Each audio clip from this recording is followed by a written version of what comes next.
Hello students, good morning. आज हम पाठ 8 सुधा मूर्ति जो कि संकलित है उसे पढ़ेंगे। आज के ज़माने में महिलाओं के लिए कोई भी कार्य करना कठिन नहीं है। स्त्रियों को पुरुषों के बराबर ही शिक्षा एवं विकास के अवसर उपलब्ध हैं। आज वे प्रत्येक क्षेत्र में काम कर रही हैं और कुशलता भी प्राप्त कर रही हैं। इसलिए लिंग और जाति भेद महिलाओं के विकास में आड़े नहीं आना चाहिए। प्रस्तुत पाठ में वर्णित सुधा मूर्ति के विभिन्न कार्यों से यही बात सिद्ध होती है। सुधा मूर्ति महिलाओं के लिए प्रेरणा मूर्ति है।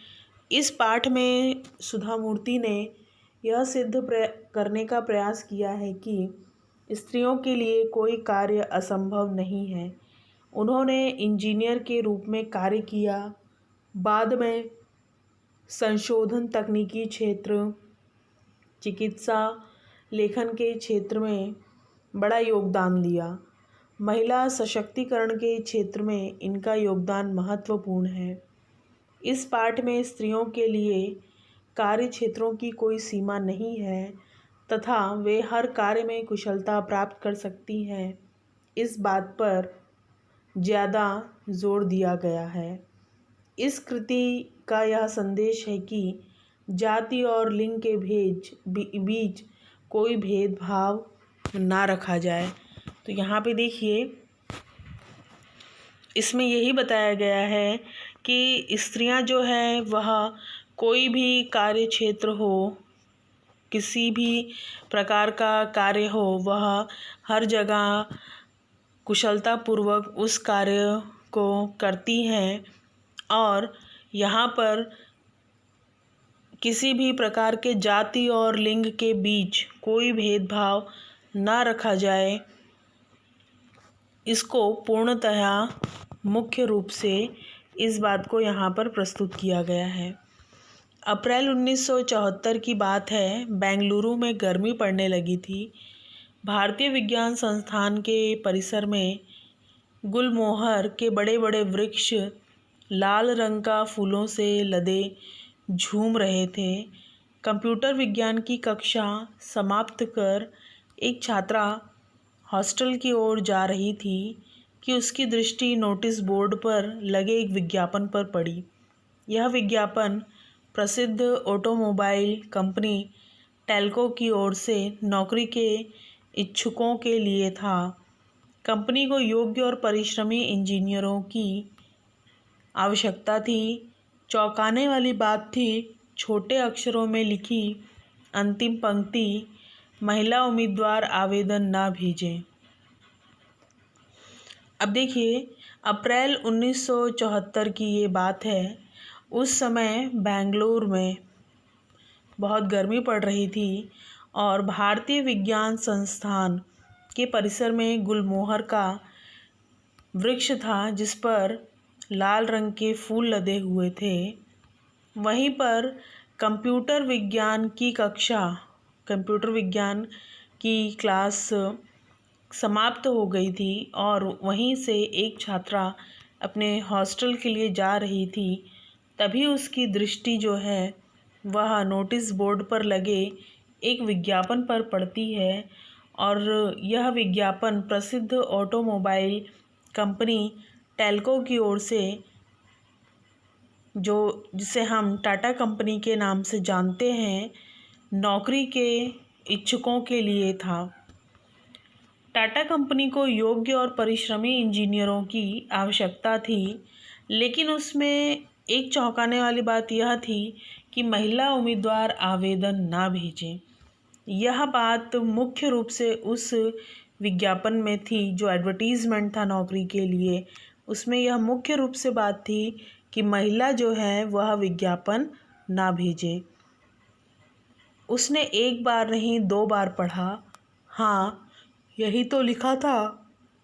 उसे नौकरी की कोई आवश्यकता नहीं थी क्योंकि उसे विदेश से स्नातकोत्तर परीक्षा के बाद रिसर्च की डिग्री के लिए छात्रवृत्ति मिलने की पेशकश हो चुकी थी।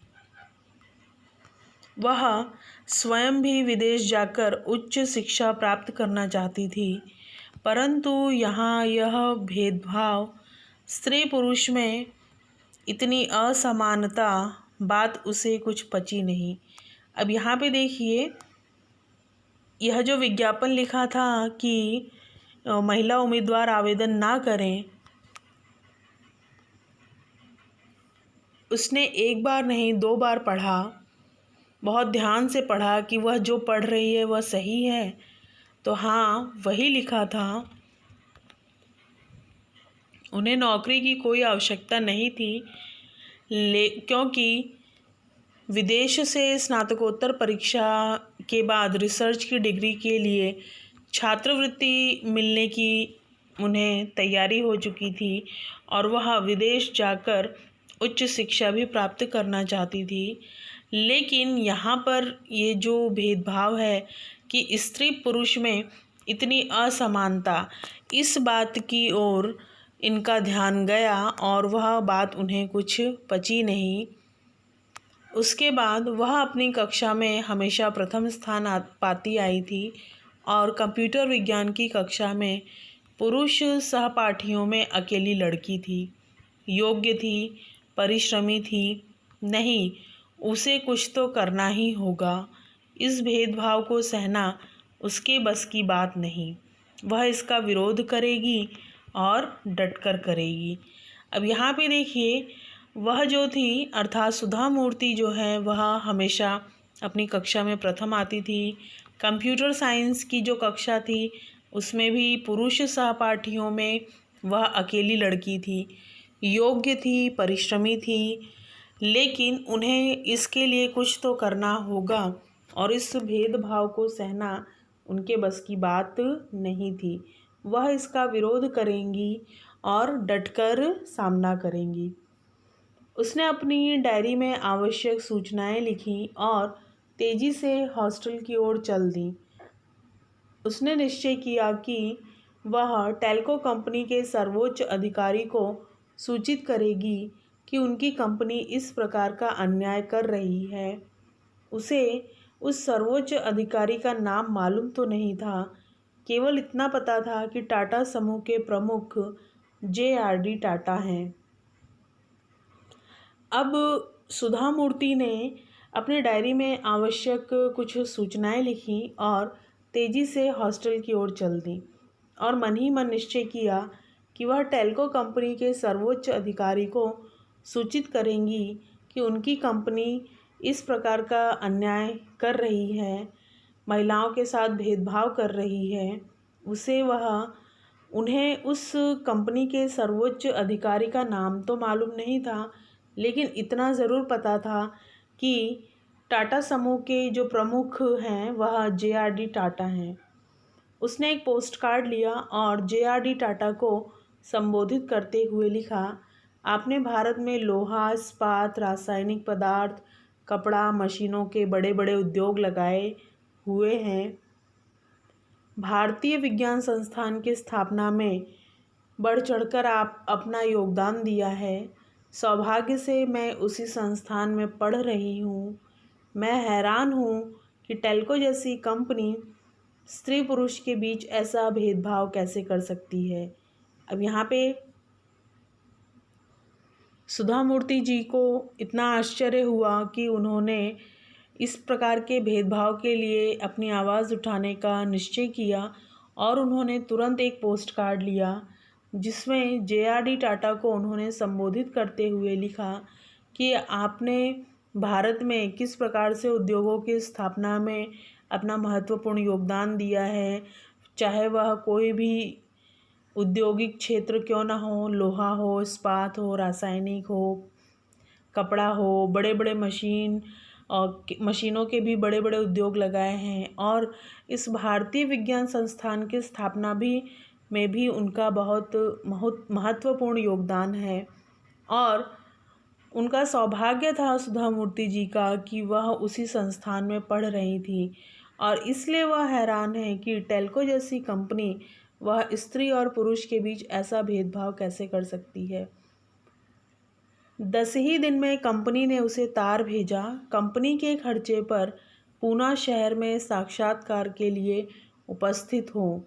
आवश्यक तैयारियों के साथ वह लड़की पूना पहुंची। साक्षात्कार आरंभ हुआ। काफ़ी तकनीकी प्रश्न पूछे गए जिनके वह सही सही उत्तर देती गई। तभी एक बुजुर्ग सज्जन ने स्नेहमयी वाणी में कहा, तुम जानती हो कि हमने महिला उम्मीदवार आवेदन ना भेजें क्यों लिखा था? क्योंकि यहाँ फैक्ट्री में मुख्य कार्यस्थल पर किसी महिला की नियुक्ति नहीं होती।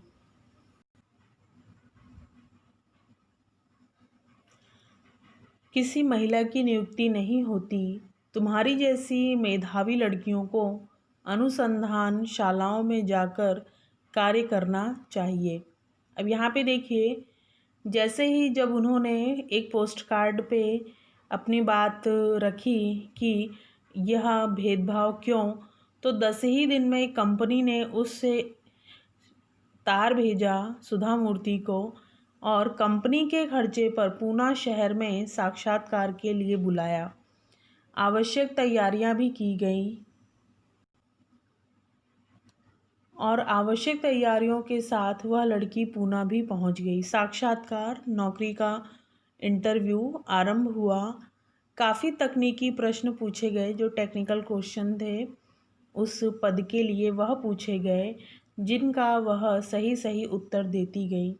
तभी एक बुजुर्ग सज्जन ने स्नेहमयी वाणी में कहा, वहाँ पे जो एक बुजुर्ग थे उन्होंने बहुत ही स्नेहपूर्ण वाणी में कहा कि क्या तुम जानती हो कि हमने महिला उम्मीदवार आवेदन ना भेजें क्यों लिखवाया था? क्योंकि यहाँ फैक्ट्री में मुख्य कार्यस्थल पर किसी महिला की नियुक्ति नहीं होती और तुम्हारी जैसी मेधावी लड़कियों को तो अनुसंधान शालाओं में जाकर कार्य करना चाहिए। लेकिन हमें कहीं से तो शुरुआत करनी होगी, नहीं तो कभी भी कोई महिला आपकी फैक्ट्री में कार्य नहीं कर पाएगी, उसने दृढ़ता से उत्तर दिया। अब यहाँ पे देखिए, बहुत ही दृढ़तापूर्वक सुधा मूर्ति जी ने उस सज्जन व्यक्ति को यह उत्तर दिया कि कभी तो शुरुआत करनी होगी, नहीं तो कोई महिला आपकी फैक्ट्री में कार्य नहीं कर पाएगी। एक लंबे साक्षात्कार के बाद अंत में उस वृद्ध सज्जन ने मुस्कुराते हुए कहा, ठीक है, यह शुरुआत तुमसे ही की जाती है, बधाई। काफ़ी लंबे इंटरव्यू के बाद उस वृद्ध सज्जन ने सुधा मूर्ति की नियुक्ति की और यह कहा कि यह शुरुआत अब तुमसे ही की जाती है, आपको बधाई। टेल्को में इंजीनियर के पद पर नियुक्त यह प्रथम महिला इंजीनियर थी सुधा कुलकर्णी। सुधा कुलकर्णी का विवाह टेल्को में ही कार्यरत श्री नारायण मूर्ति के साथ हुआ। 8 वर्ष तक टेल्को को अपनी सेवाएं देने के बाद सन 1982 में उन्होंने अपने पद से त्यागपत्र दे दिया और बेंगलुरु में अपने पति श्री नारायण मूर्ति के साथ इन्फोसिस कंपनी खोली।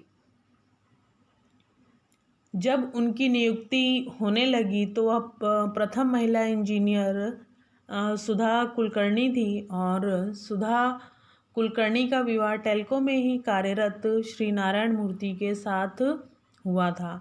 8 वर्ष तक उन्होंने टेल्को में अपनी सेवाएं दी और सन 1982 में उन्होंने अपने पद से त्यागपत्र दे दिया। बेंगलोर में अपने पति श्री नारायण मूर्ति के साथ उन्होंने इन्फोसिस कंपनी की स्थापना की। दोनों की मेहनत और लगन से इन्फोसिस ने दिन दुनी रात चौगनी उन्नति की। सुधा मूर्ति 1996 में इन्फोसिस फाउंडेशन की चेयरपर्सन बनी। इस फाउंडेशन के माध्यम से वे सामाजिक विकास के अनेक कार्य कर रही हैं। उन्होंने कर्नाटक राज्य के सभी सरकारी स्कूलों में एक कंप्यूटर और लाइब्रेरी की योजना बनाई और उसे कार्य रूप दिया। अब यहाँ पे देखिए, सुधा मूर्ति और श्री नारायण मूर्ति दोनों की मेहनत और लगन से इन्फोसिस ने दिन दुनी रात चौगनी तरक्की की। 1996 में इन्फोसिस फाउंडेशन की सुधा मूर्ति वो चेयरपर्सन बनी और इस फाउंडेशन ने सामाजिक विकास के कार्य बहुत खूब जोर शोर से किए हैं और इनका लक्ष्य है कि कर्नाटक राज्य के सभी सरकारी स्कूलों में एक एक कंप्यूटर और लाइब्रेरी की योजना का कार्यान्वयन हो सके। सुधा मूर्ति ने स्वयं को अब पूर्ण रूप से समाज सुधार के लिए समर्पित कर दिया। बेल्लारी, बीजापुर, हुबली आदि के अस्पतालों को उच्च तकनीकी चिकित्सा उपकरण उपलब्ध करवाए। कांची में कैंसर अस्पताल, औरंगाबाद, बेल्लारी, गुलबर्ग, पट्टू मड़ाई, बेंगलुरु आदि में चिकित्सा सहायता तथा उस्मानाबाद जिला, उड़ीसा के कालाहांडी और आंध्र प्रदेश के सूखा पीड़ित क्षेत्र में राहत कार्य करवाए। सुधा मूर्ति ने अब समाज सुधार के कार्यों की ओर रुख किया और अपना जीवन संपूर्ण रूप से सामाजिक उद्धार के लिए समर्पित कर दिया। उन्होंने कर्नाटक के विभिन्न जिलों में जैसे कि बेल्लारी है, बीजापुर, हुबली आदि जो अस्पताल थे वहाँ पे उच्च हाई क्वालिटी के टेक्निकल मेडिकल इक्विपमेंट्स उन्होंने उपलब्ध करवाए। कांची में कैंसर अस्पताल, औरंगाबाद, बेल्लारी, गुलबर्ग, पट्टूमड़ाई, बेंगलुरु आदि में उन्होंने चिकित्सा सहायता और उस्मानाबाद जिला, उड़ीसा के कालाहांडी और आंध्र प्रदेश के सूखा पीड़ित क्षेत्रों में भी कार्य किया। उनके अथक प्रयास से कर्नाटक के 800 से अधिक गांवों में कंप्यूटर शिक्षा पर 1 करोड़ रुपया लगाया गया और 3000 से अधिक पुस्तकालय खोले गए। उन्होंने गरीब बच्चों की सहायता दी, स्कूलों की इमारतों का निर्माण करवाया, अधिकतम अंक लाने वाले बच्चों को छात्रवृत्ति दी और गांवों में लगभग 300 कंप्यूटर वितरित किए। अब यहाँ पे देखिए, अनेक उनके अथक प्रयासों के कारण ही कर्नाटक के 800 से अधिक गांवों में कंप्यूटर शिक्षा पर 1 करोड़ रुपए खर्च किए गए थे और 3000 से अधिक पुस्तकालय खोले गए थे। सुधा मूर्ति जी ने गरीब बच्चों की सहायता की, स्कूलों की जो इमारतें थीं उनका नवनिर्माण करवाया, अधिक से अधिक अंक लाने वाले बच्चों को छात्रवृत्ति दी और गांवों में लगभग 300 कंप्यूटर भी उन्होंने वितरित किए। 13 पुस्तकों की लेखिका सुधा मूर्ति को उनके कार्यों के लिए अनेक पुरस्कार दिए गए, जिनमें से प्रमुख हैं कर्नाटक राज्योत्सव पुरस्कार, ओजस्विनी पुरस्कार, मिलेनियम महिला शिरोमणि पुरस्कार, women of the year 2002, FM radio द्वारा राजलक्ष्मी पुरस्कार आदि। लेखिका सुधा मूर्ति ने अनेक पुस्तकों को भी लिखा है और उनकी प्रमुख पुस्तकें हैं जिसमें उन्हें काफ़ी पुरस्कार भी मिले। इस पर प्रश्न भी पूछा जाता है कि लेखिका सुधा मूर्ति जी के कितनी प्रमुख पुस्तकें हैं, तो आप इसे ध्यान रखिएगा। सुधा मूर्ति ने अपनी उपलब्धियों से महिलाओं का मार्ग प्रशस्त किया। आज इंजीनियरिंग महाविद्यालयों में पढ़ने वाले छात्रों में से 50% संख्या लड़कियों की है। अनेक उद्योगों में मशीनों के बीच लड़कियां कुशलता से कार्य कर रही हैं। जिस मार्ग पर चलकर सुधा मूर्ति ने अपनी प्रतिभा, लगन और परिश्रम से सफलता की ऊंचाइयों को प्राप्त किया और नई पीढ़ी को आगे बढ़ता देखकर वे खुशी से फूली नहीं समाती। महिलाओं की सफलता पर वे कह उठती हैं कि हमारा मार्ग कठिन अवश्य है, किंतु चलना ज़रूरी है। अब यहाँ पे देखिए, सुधा मूर्ति जी ने जिस प्रकार अपनी उपलब्धियों के माध्यम से महिलाओं का मार्ग प्रशस्त किया, एक नई उम्मीद की किरण दिखाई। आज इंजीनियरिंग महाविद्यालयों में 50% संख्या लड़कियों की है। अनेक उद्योगों में मशीनों के बीच लड़कियां बड़ी कुशलतापूर्वक कार्य कर रही हैं। सुधा मूर्ति ने अपनी प्रतिभा, लगन और परिश्रम से सफलता की ऊंचाइयों को छुआ और नई पीढ़ी को आगे बढ़ता देखकर वह बहुत ही प्रसन्न होती हैं और यह भी कहती हैं कि हमारा मार्ग कठिन अवश्य है किंतु चलना ज़रूरी है। तो यहाँ पे हमने देखा कि सुधा मूर्ति ने अपने कार्यों के माध्यम से जातिगत भेदभाव को दूर मिटा दिया कि कोई भी क्षेत्र हो, स्त्री और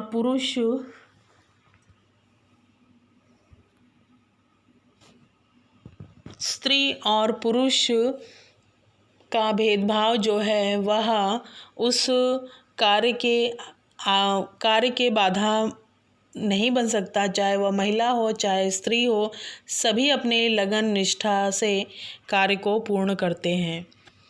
मुझे उम्मीद है आप सभी को पाठ अच्छे से समझ में आया होगा। आइए शब्दार्थ देख लेते हैं हम लोग। परिसर, प्रांगण, आंगन, विज्ञापन, इश्तिहार, पेशकश, प्रस्ताव, साक्षात्कार, मुलाकात, इंटरव्यू, आवेदन, अर्जी, त्यागपत्र, राजीनामा, त्याग का पत्र, मेधावी, तेजस्वी, बात ना पचना, अविश्वसनीय होना, बात गले ना उतरना, बात समझ ना पाना, फूला ना समाना, अत्यंत प्रसन्न होना, बस की बात ना होना, असमर्थ होना, बूते के बाहर। कहावत है दिन दुनी रात चौगनी, बहुत तेज़ी से तरक्की होना। तो आप सभी को सुधा मूर्ति के जीवन से प्रेरणा लेते हुए अपने उज्जवल भविष्य को भी इसी प्रकार कुशलतापूर्वक अपना मार्ग प्रशस्त करना है। इसी के साथ हमारा पाठ समाप्त होता है। धन्यवाद।